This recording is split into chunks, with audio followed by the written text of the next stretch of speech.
তাহলে মানুষ ভালো হলে ফেরেশতার চেয়ে ভালো। আবার মানুষ যদি খারাপ হয় সে পশুর চেয়েও খারাপ।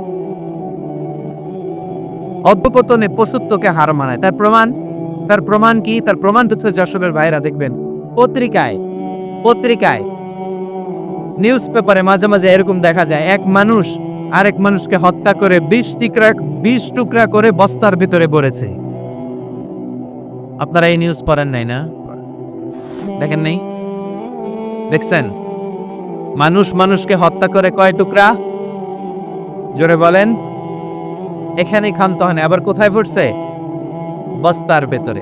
আচ্ছা, বুঝে থাকলে আওয়াজ করে বলেন, কোনদিন শুনছেন একটা হাতি আর একটা হাতিকে হত্যা করে 20 টুকরা করছে, এরপরে বস্তার ভিতরে পড়ছে? হয়েছে? তাহলে দেখেন, মানুষ যদি খারাপ হয় সে পশুকেও হার মানায়। চিল্লায়া বলো ঠিক কি না?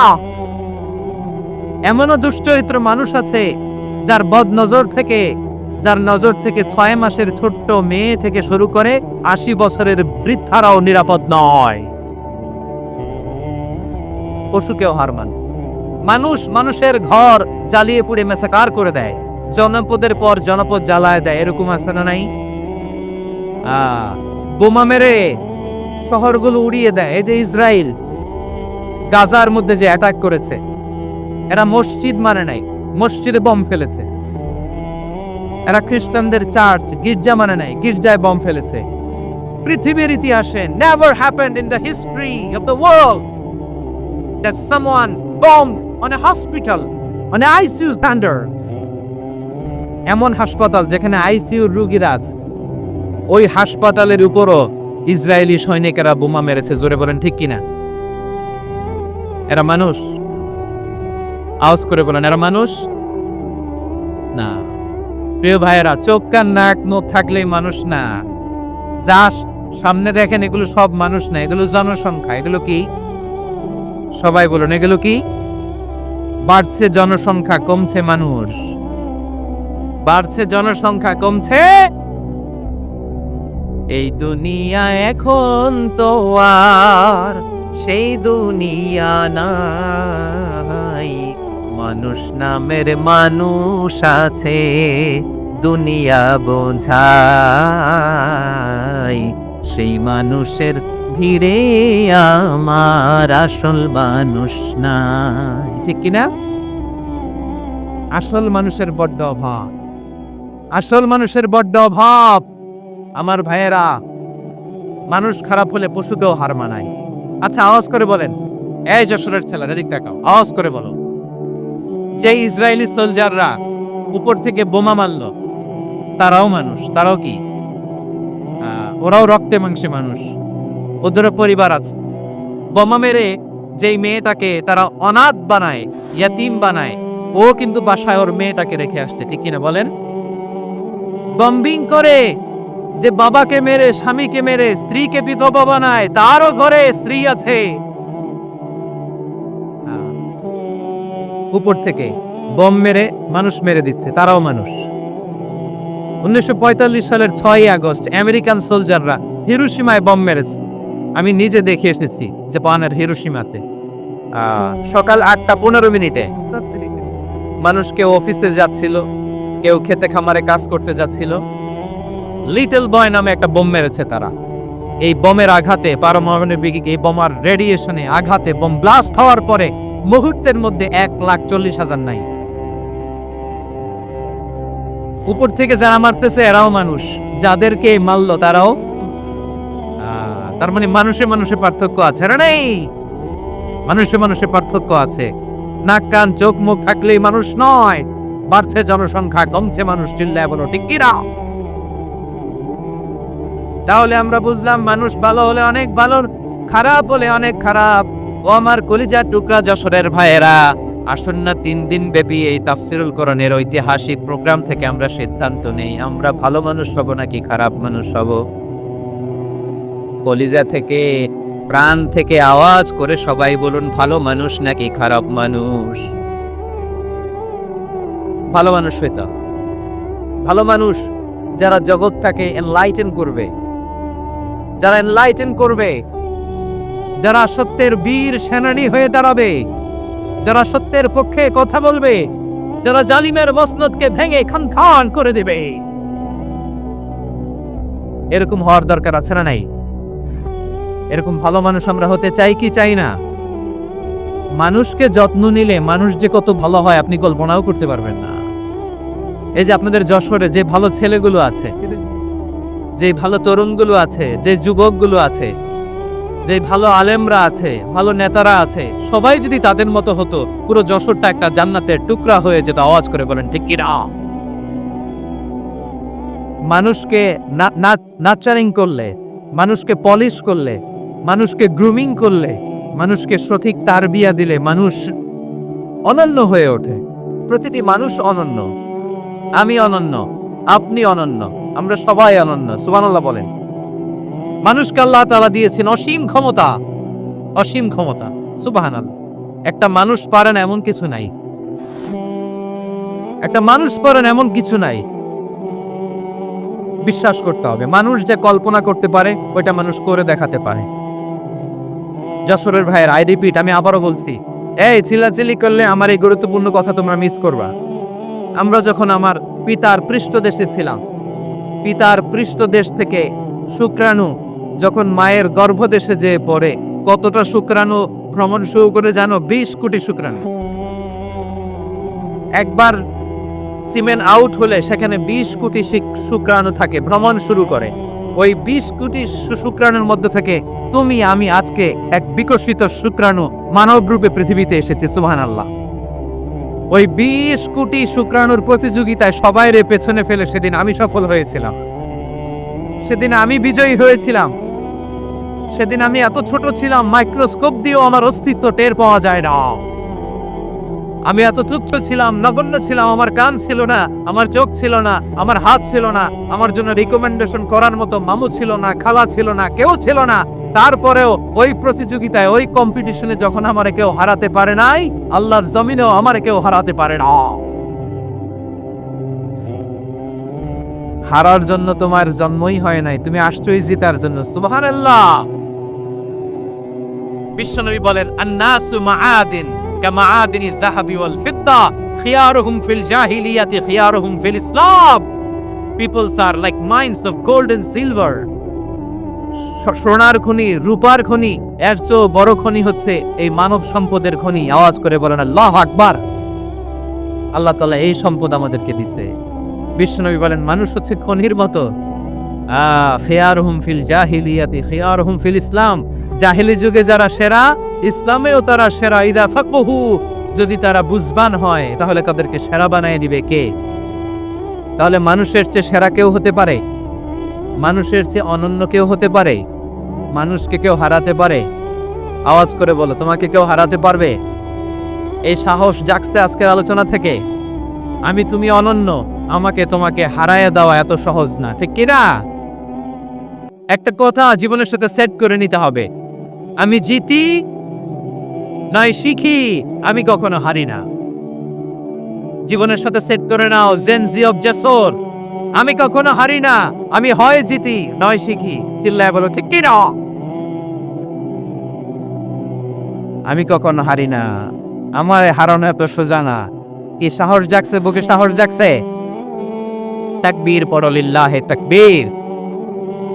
তাহলে বিশ্বনবী বললেন, নাসু মাআদিন, মানুষ হচ্ছে খনি। এই ধাক্কা ধাক্কি আমি জানি এগুলো ভালোবাসার ধাক্কা ধাক্কি, এজন্য আমি সহ্য করে নেই। এগুলো যে ভালোবাসার ধাক্কা ধাক্কি এটা আমরা বুঝি। পৃথিবীর কোন আইন, সিকিউরিটি প্রটোকল দিয়ে এটা মানানো যাবে না, কারণ এটা তো ভালোবাসা, লাভ। লাভ কোন আইন কানুন দিয়ে বাধা যায় না, মানানো যায় না, ঠিক কিনা বলো?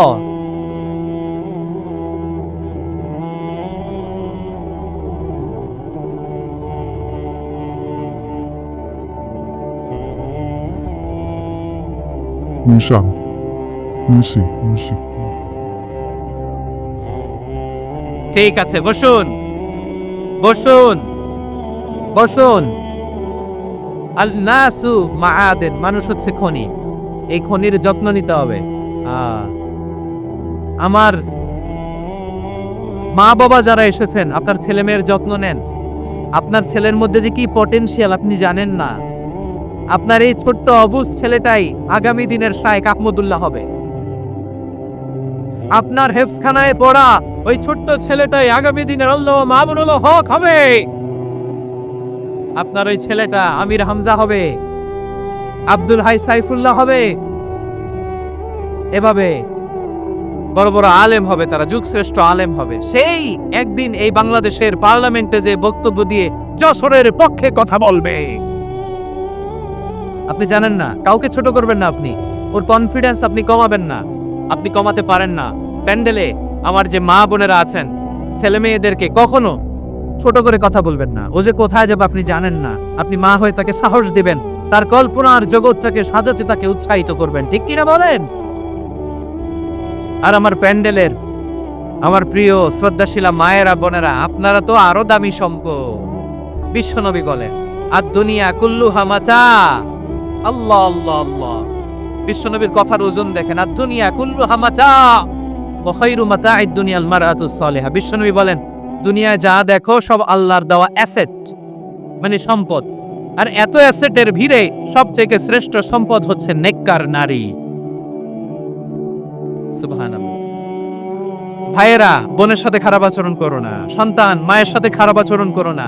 আমাদের মায়েরা আমাদের asset, they are our priceless asset. কারণ এই মায়েদের পেটে এসেছে আল্লাহর ওলিরা, এই মায়েদের পেটে এসেছে খান জাহান আলী, এই মায়ের পেটে এসেছে শাহজালাল ইয়ামানি, এই মায়ের পেটে এসেছে আল্লাহর সব নবীরা। নাকি নবীরা আকাশ থেকে ধপ করে জমিনে নেমে আসছে? মায়ের পেটে আসছে। এই মায়ের পেটগুলো খনি। আমার সম্মানিতা মায়েরা বোনেরা, নিজেকে ইসলাম দিয়ে সাজান, নিজেকে ইসলাম দিয়ে সাজান, নিজেকে পবিত্র রাখুন, নিজের আব্রু ইমান ইজ্জতের হেফাজত করুন, কোরআন পড়ুন, সুন্নাহ পড়ুন। আপনি জানেন না আপনার গর্ভে কে আসছে, কোন ক্ষণজন্ম পুরুষকে আল্লাহ তাআলা আপনার গর্ভে পাঠাবে, আপনি জানেন না। মায়েরা, নিজেদেরকে পবিত্র রাখুন, ইসলাম চর্চা করুন, কোরআন চর্চা করুন, নৈতিকতা দিয়ে নিজেকে সাজান। যশোরের জেনজি, নিজেদেরকে প্রস্তুত রাখো আগামীর বাংলাদেশের জন্য। নৈতিকতা, মোরালিটি, ভ্যালিউজ দিয়ে নিজেকে সাজাও, ইসলাম দিয়ে নিজেকে সাজাও। কারণ আগামীর বাংলাদেশ ইসলামের বাংলাদেশ। বাংলাদেশের আসল পরিচয় ইসলাম। বাংলাদেশের আসল পরিচয় কি? সবাই বলে না। বাংলাদেশের আসল পরিচয় কি? এই ইসলাম নিয়ে আমরা সংসদ ভবন সাজাবো, রাজি আছি না নাই? শেকড় ভুলে যাওয়া যাবে না। আমরা ধাপে ধাপে শারিয়া আইনের দিকে যাব ইনশাআল্লাহ, কিন্তু জঙ্গিবাদ দিয়ে নয়, কট্টরপন্থা দিয়ে নয়। আমরা ইন্টেলেকচুয়ালি, গ্রাজুয়ালি, ধাপে ধাপে শারিয়া আইনের দিকে মুখ করব ইনশাআল্লাহ। বলো লিল্লাহি তাকবীর। এদেশের আসল পরিচয় সবাই বলে না, আওয়াজ করে, এদেশের আসল পরিচয়। এদেশে আজান শুনে সূর্য ওঠে শহর গ্রামে, এদেশে আজান শুনে সূর্য ডুবে সন্ধ্যা নামে, এদেশে সকল কাজে সবাই বলে বিসমিল্লাহ, এদেশে ভালো কিছু দেখে শুনে হাসি মুখে সবাই বলে মাশা আল্লাহ, সুবহানাল্লাহ সুবহানাল্লাহ সুবহানাল্লাহ সুবহানাল্লাহ সুবহানাল্লাহ সুবহানাল্লাহ সুবহানাল্লাহ সুবহানাল্লাহ।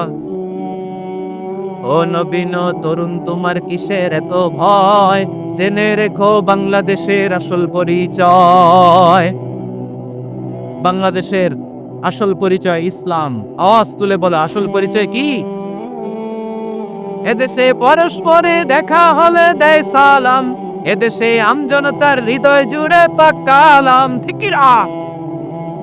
এদেশে বিপদ এলে সর্বজনে সর্বক্ষণে দোয়া পড়ে ইন্না লিল্লাহ সুবহানাল্লাহ সুবহানাল্লাহ সুবহানাল্লাহ সুবহানাল্লাহ। এদেশে আজান শুনে সূর্য ওঠে শহর গ্রামে, এদেশে আজান শুনে সূর্য ডোবে সন্ধ্যা নামে, এদেশে সকল কাজে সবাই বলে বিসমিল্লাহ, এদেশে ভালো কিছু দেখে শুনে হাসি মুখে সবাই বলে মাশা আল্লাহ, সুবহানাল্লাহ। আওয়াজ করে সুবহানাল্লাহ, সুবহানাল্লাহ, সুবহানাল্লাহ, সুবহানাল্লাহ। সবাই একসাথে সুবহানাল্লাহ, সুবহানাল্লাহ, সুবহানাল্লাহ, সুবহানাল্লাহ। এদেশের আসল পরিচয় কি? আওয়াজ করে বলতে ভয় লাগে। এদেশের আসল পরিচয় কি? ইসলাম দিয়ে আমাদের সংসদ ভবন চলুক, আমরা চাই কি চাই না? বঙ্গভবনে লা ইলাহা ইল্লাল্লাহর পতাকা উড়ুক, আমরা চাই কি চাই না? প্রতিটি জেলা অফিসে, ডিসি অফিসে লা ইলাহার পতাকা ঝুলুক, আমরা চাই কি চাই না? কারা চাই হাত তুলে আল্লাহর দেখায়। মানুষ ভালো হলে যে কত ভালো। এই মানুষকে যত্ন নিলে, মানুষকে মানুষ বানালে যে সে কি হতে পারে শুনবা? নাকি মোনাজাত দিয়ে দিব? শুনবা?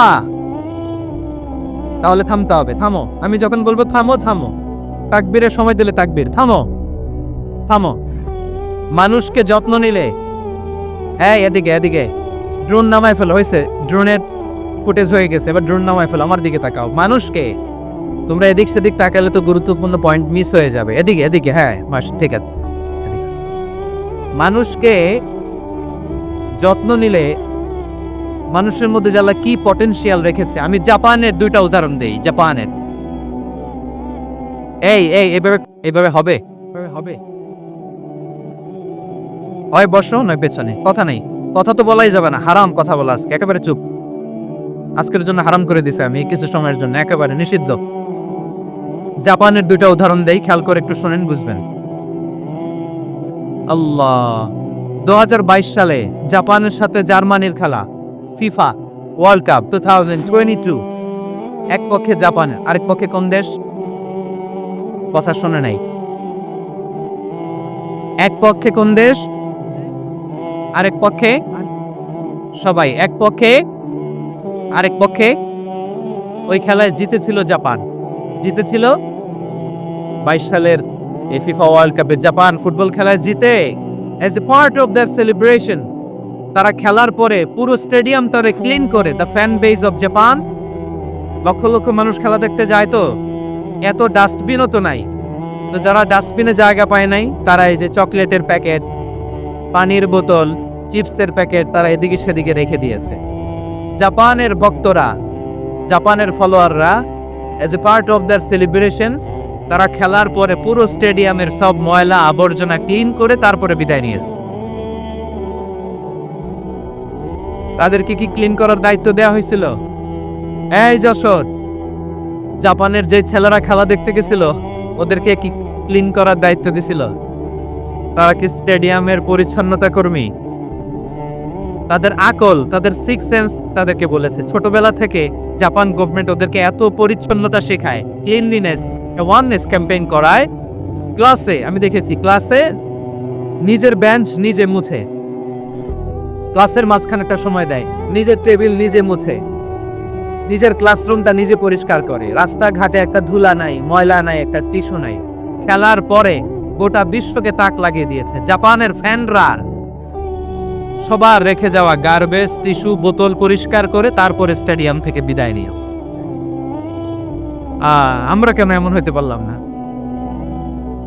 আমরা কেন এমন হইতে পারলাম না? জাপানের যারা এগুলো করছে ওদের 3টা করে চোখ না? চোখ তো 3টা। জাপানও লাগো, জাপানও লাগো। হাত তো 4টা, কান তো 6টা। হ্যাঁ, নাকি আমার মতো 2 হাত 2 কানওয়ালা মানুষ? চোখে দেখলে ওটা মানুষ না। চিন্তা করছেন? তার মানে জাপানিজদেরকে যে গ্রুমিং করে শিখানোর মাধ্যমে পরিচ্ছন্ন বানানো গেছে। ওরা যেমনি মানুষ, আমরাও মানুষ। আমাদের সন্তানদেরকে শেখালে তারাও পারবে। পারবে কিনা? 2 নম্বর উদাহরণ বলি। চট্টগ্রাম ফেনীতে যারা গিয়েছেন, মেঘনা গোমতী ব্রিজ প্রকল্প নাম শুনছেন? মেঘনা একটা ব্রিজ পার হওয়া লাগে। এই মেঘনা গোমতী, এখানে 3টা ব্রিজ, কাঁচপুর সহ এই 3টা ব্রিজের নির্মাণ কাজ, রেনোভেশনের কাজ দেয়া হয়েছিল জাপানের একটা কোম্পানিকে। কাকে? জাপানের কোম্পানি নির্মাণ শেষে 738 কোটি টাকা বেঁচে গেছিল, এটা গভর্নমেন্টের হাতে দিয়ে তারা বিদায় নিয়েছে। কত টাকা? 738 কোটি টাকা। যত প্রাক্কলিত ব্যয় নির্ধারণ করা হয়েছে সব টাকা সরকার, তৎকালীন সরকার 2019-এর সরকার কারা ছিল তো জানেন? এই 2019-এর সরকার তাদেরকে দিয়েছে। তারা রিনোভেশন নির্মাণ শেষে 738 কোটি টাকা অতিরিক্ত বেঁচে গেছিল, এটা আবার গভর্নমেন্টের হাতে বুঝাই দিয়ে তারা বিদায় নিচ্ছে। আমরা কেন এমন হইতে পারলাম না? জাপানের ওরাও মানুষ, আমরাও মানুষ, তার মানে মানুষে মানুষে পার্থক্য আছে না নাই? আচ্ছা, জাপানের দুইটা উদাহরণ দিলাম, এবার আমার দেশের দুইটা উদাহরণ দিব না? বাংলাদেশের দুইটা উদাহরণ দিই। 1 নম্বর উদাহরণ, গত সপ্তাহে আপনারা জানেন কক্সবাজার আমার একটা প্রোগ্রাম ছিল, তো হেলিকপ্টারে গিয়েছিলাম। ফেনী জেলা যখন পার হচ্ছি আমি দেখলাম 3টা উইন্ডমিল ছিলেন তো, বিশাল পিলার, 3টা 4টা পাখা থাকে। বায়ু বিদ্যুৎ কেন্দ্র, বাংলাদেশের প্রথম বায়ু বিদ্যুৎ কেন্দ্র এটা, মুহুরী প্রজেক্ট বলে এটা সম্ভবত, মুহুরী প্রজেক্ট। তো সাগরের বাতাসের ঝাপটায় এটা ঘুরে এনার্জি হয়, ইলেকট্রিসিটি উৎপাদন হয়। তো আমি পাইলটকে বললাম, ভাই এগুলো থেকে কেমন ইলেকট্রিসিটি উৎপাদন হয়? কয় হুজুর একটুও হয় না। কিছুই হয় না? কিছুই হয় না মানে? বলে হুজুর বাংলাদেশে যত উইন্ডমিল আছে এটার পাখা একটাও ঘুরে না। আল্লাহ, বলেন কি? তাহলে যে কোটি কোটি টাকা ব্যয় করে যে উইন্ডমিল, কয় হুজুর ভিতরে ফিটফাট, উপরে ফিটফাট, ভিতরে সদরঘাট। তার মানে কোটি কোটি টাকা দিয়ে এই উইন্ডমিল বানায়, এখানে কিছু নাই। দুর্নীতির আড্ডাখানা, আখড়াখানা বাংলাদেশ, ঠিক কিনা বলেন? আয়রে, জাপানিজরাও মানুষ, আমরাও মানুষ। আমার এক নিকট আত্মীয় সরকারি চাকরিজীবী, উনি আমাকে বললেন, বাংলাদেশের আরেকটা উদাহরণ দে।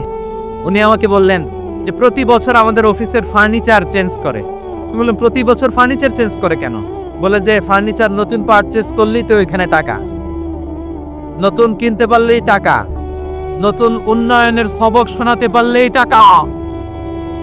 প্রথম আলোর রিপোর্ট। কি আলো?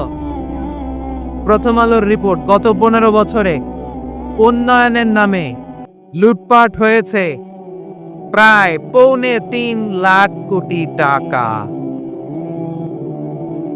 কার রিপোর্ট? আমাদের বানানো কথা। প্রথম আলোর রিপোর্ট। গত 15 বছরে কারা ছিল জানেন তো? হ্যাঁ, শুধু ওনাদেরকেই দোষ দিয়ে লাভ নাই। স্বাধীনতার পর থেকে শুধু শাসকের হাত বদল হয়েছে, আমরা কিছু পাই নাই, ঠিক কিনা বলেন? শুধু ওনাদের দোষ দিয়ে কি লাভ? একদল খাইছে, আরেক দল খাওয়ার জন্য রেডি হয়ে আছে। আমরা এরকম চাই না। আমরা চাই স্বাধীন সার্বভৌম বাংলাদেশ। আমরা চাই দুর্নীতিমুক্ত বাংলাদেশ। আমি নিউজটা যে কতবার বললাম, এটা কি সম্ভব? 3.25 লাখ কোটি টাকা লুটপাট, মানে লুটপাট করতে করতে এদেশের জনগণকে ফুটপাতে বসাই দিই। প্রিয় ভাইয়েরা, জাপানের মানুষও মানুষ, আমরাও মানুষ। সিদ্ধান্ত আপনার, কোন মানুষ হবেন, ভালো মানুষ না খারাপ মানুষ? আজকের আলোচনার বিষয় হচ্ছে মানব সম্পদের উন্নয়ন, human resource development. It's a process to increase the capacity of knowledge, skill, capacity of the people of a country. একটা দেশের মানুষের জ্ঞান, তাদের দক্ষতা কি করে বাড়ানো যায়, বাড়িয়ে দেশের উন্নয়ন করানো যায়, এটাই হচ্ছে মানব সম্পদ উন্নয়নের মূল কথা। তাহলে মানব সম্পদ হচ্ছে একটা দেশের সবচেয়ে শক্তিশালী পুঁজি। প্রাকৃতিক সম্পদ, খনিজ সম্পদের চেয়েও দামি হচ্ছে মানব সম্পদ। আমার প্রিয় যশোর, প্রাকৃতিক সম্পদ, খনিজ সম্পদের চেয়ে দামি সম্পদ কি সম্পদ? আল্লাহ তাআলা দয়া করে আমাদেরকে এই মানব সম্পদ দিয়েছেন। আসুন আমাদের এই মানুষগুলোকে আমরা সোনার মানুষ বানাই। রাজি আছেন তো সবাই? রাজি আছেন? মানুষ পারেন এমন কোনো কিছু নাই, চাইলে সব পারে। এজন্য মানুষকে তারবিয়া দিতে হবে, যথাযথভাবে তাদেরকে গড়তে হবে। আসুন আমরা সিরাতের আয়নায় বিশ্বনবীর জীবনী থেকে দেখি তিনি কিভাবে হিউম্যান রিসোর্সকে ম্যানেজ করতেন। যদি আপনাদের সময় হয়, দু একটা উদাহরণ দিয়ে আজকে আমি আমার আলোচনা বিদায় নেব। হবে সময় হবে কয়েক মিনিট? হ্যাঁ, শান্ত থাকবেন তো? শান্ত থাকবা? হ্যাঁ, ঠিক আছে। এই ধাক্কার মধ্যে ঢুকছে, এবার মজা বুঝতেছে তো? হ্যাঁ, মানা করছিলাম না? ঠিক আছে, টের পাও। হ্যাঁ, ঠিক আছে। যে আওয়াজ করবে আমি ওকে দেখতেছি, কে কে আওয়াজ করে দেখতেছি। শেষ কথা, শেষের দিকে চলে আসছি। বিষ্ণু ইসলাম কিভাবে হিউম্যান রিসোর্সকে ম্যানেজ করতেন, মজার কথা আছে কয়েকটা, বলে বিদায় নিন।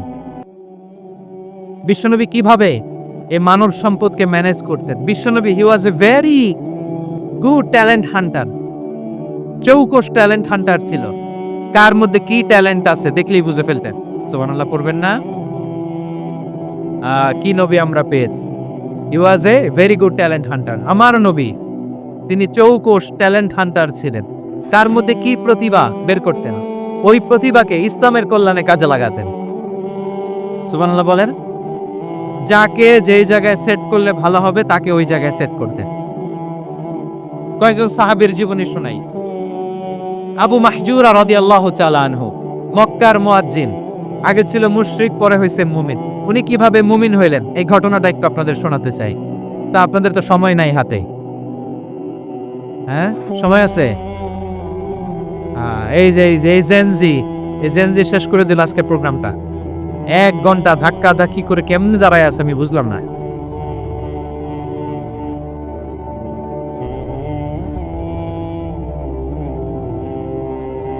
না না, তাকবেন না, চুপ করতে হবে। What I need, you stop. Just shut up. চুপ। হ্যাঁ ঠিক আছে, এভাবে। আবু মাহজুরা রাদিয়াল্লাহু তাআলা আনহু কিভাবে মুসলিম হলেন আওয়াজ করে শুনেন। হুনাইনের যুদ্ধ 8ম হিজরি, বিষ্ণু ইসলাম হুনাইনের যুদ্ধ শেষে ফিরতেছেন।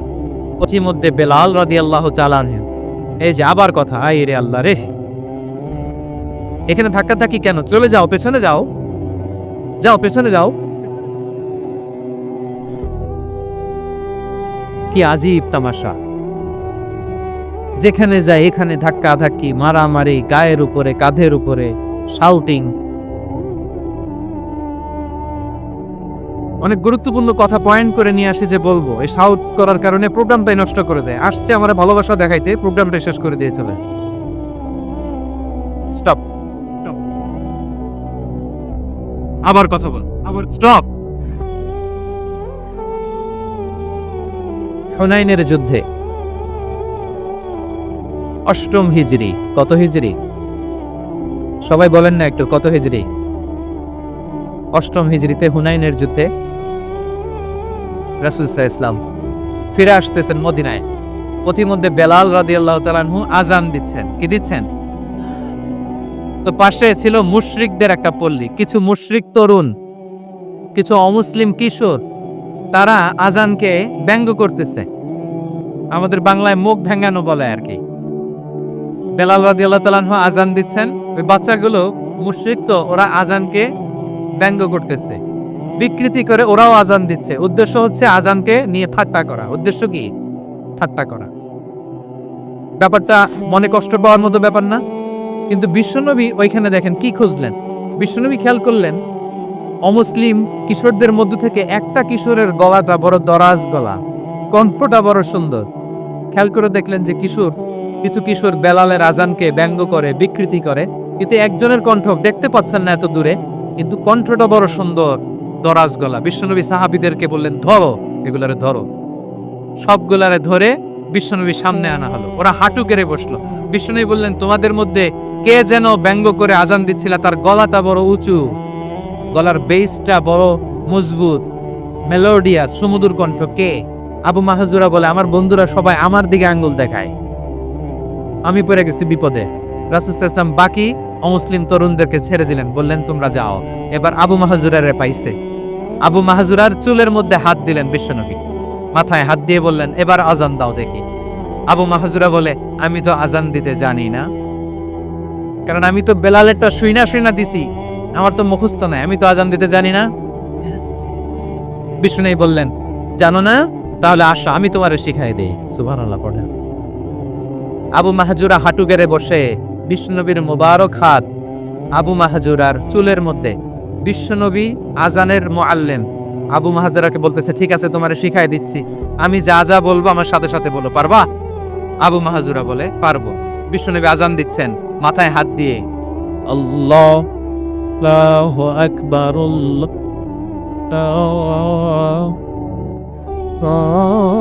আল্লাহু আকবার।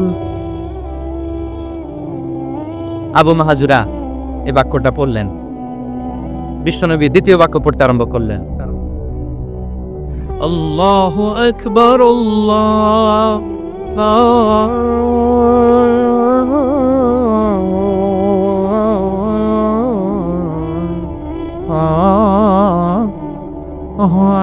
আকবার। আবু মাহাজুরা এই বাক্যটাও বললেন। বিশ্বনবী আবু মাহাজুরার মাথার মধ্যে হাত দিয়ে তৃতীয় বাক্য বললেন,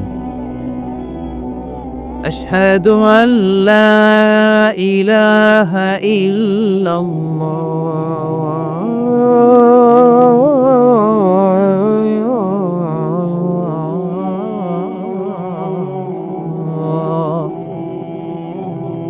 আবু মাহাজুরা তৃতীয় বাক্য পড়লেন। বিশ্বনবী একটা বাক্য পরে আবু মাহাজুরা পড়ে, বিশ্বনবী পরে আবু মাহাজুরা পড়ে। আবু মাহাজুরা কিন্তু অমুসলিম, মুশরিক।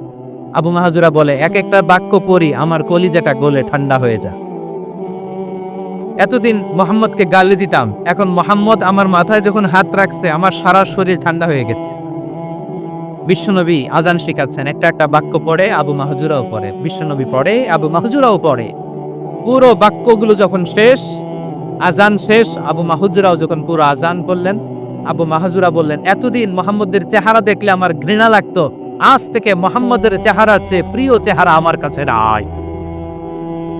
আবু মাহাজুরা বললেন, ও মুহাম্মদ, আজানের বাক্য তো আপনি আমারে শেখালেন, এখানেই শেষ করবেন না, আপনি আমারে পড়ায় দেন, লা ইলাহা ইল্লাল্লাহ মুহাম্মাদুর রাসূলুল্লাহ সাল্লাল্লাহু আলাইহি ওয়াসাল্লাম।